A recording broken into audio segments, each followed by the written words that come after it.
Okay, we need to talk. We need to talk about the single biggest piece of advice you've ever been given about your career, about money, about success. Because let's be real, there's a very good chance it's the one thing holding you back. You know this one, right? This was the promise, the blueprint. Our parents, our teachers, pretty much all of society sold us this exact formula. They said it was the guaranteed path to a good life, free of financial worries. And it's one of the most profitable lies in modern history. The only catch is, it's not profitable for you. So today, we're going to pull back that curtain and show you why the school system was never, ever designed to make you rich. You ready? Let's get into it. To really understand why school doesn't create wealth, we have to go back, way back. We have to see what it was actually designed to do in the first place. So get this, our modern school system wasn't invented by some visionary philosophers trying to create independent thinkers. Not even close. It was engineered during the Industrial Revolution by industry titans. And you have to ask yourself, what did they need? Did they need a bunch of innovators and risk takers? Nope. They needed millions of people who were obedient, punctual, and willing to do the same boring, repetitive tasks for 8 hours a day. They needed people trained to listen for a bell that tells them when to start, when to eat, and when to go home. Sound familiar? They were training people for the factory. So school is, by its very design, a modern assembly line, but for producing employees. I mean, just think about it. How do you get an A? You follow instructions perfectly. You memorize information and repeat it back. You are rewarded for compliance. But here's the kicker. The skills that get you praised in school are the exact opposite of the skills that the free market rewards with wealth. And this brings us to the heart of the matter. The system isn't just a little outdated. It has 4 major flaws that are actively working against your ability to build any real, lasting wealth. So, the first flaw. This one is huge, and it's all psychological. It's actually devastating.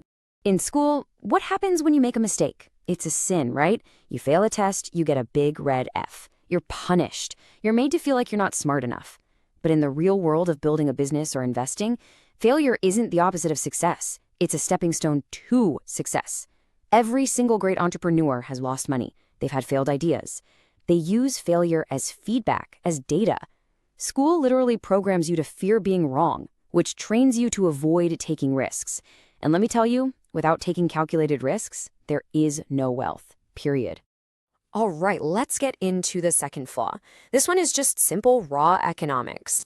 50 years ago, a university degree, that was a golden ticket. It was pretty rare. The supply was low, the demand was high, and companies would pay you a premium for it. But today, well, the simple law of supply and demand has kicked in. That same degree has suffered from massive inflation. Almost everyone has one, which means its value has totally plummeted. A degree doesn't make you stand out anymore. It's just the bare minimum you need to get your resume past the computer that filters all the applications. Now, this third flaw is maybe the most glaringly obvious one of them all. And yet, somehow it's the one we talk about the least. School is fantastic at teaching you what we call academic intelligence. You know, the specialized skills you need to be a great doctor or a great engineer. It teaches you how to earn money working for a company. But it dedicates exactly 0 hours to financial intelligence. Think about it. What good is making 6 figures if you have absolutely no idea what to do with the money once you have it? If you don't understand how taxes, investing, and credit actually work, you'll just end up working forever, no matter how much you earn. And this, of course, leads us right into the fourth and final flaw, which is the trap. I mean, you gotta hand it to them. It's a brilliant business model. First, you take that inflated degree we just talked about. Then, you convince an 18-year-old to take on tens, sometimes hundreds of thousands of dollars in debt to get it. You literally start the game of life with a massive negative score. And then what happens? You spend the first 10 or 15 years of your career giving a huge slice of your paycheck right back to the banks, just to pay for the piece of paper that barely allows you to afford the payments on the debt you took out to get it in the first place. It's a perfect loop. Now, if you want the ultimate, undeniable proof that this whole system is broken, you don't have to look any further than one of the great ironies of the working world. So why is it that the A students so often end up working for the C students? It's simple. The A student mastered the school system. They became an incredible technical expert who is terrified of making mistakes. The C student, on the other hand, knew they couldn't win at that game, so they had to develop a completely different set of skills to get by. They learned how to communicate, how to lead, how to delegate, and, most importantly, they learned how to hire the A students to do all the technical work for them.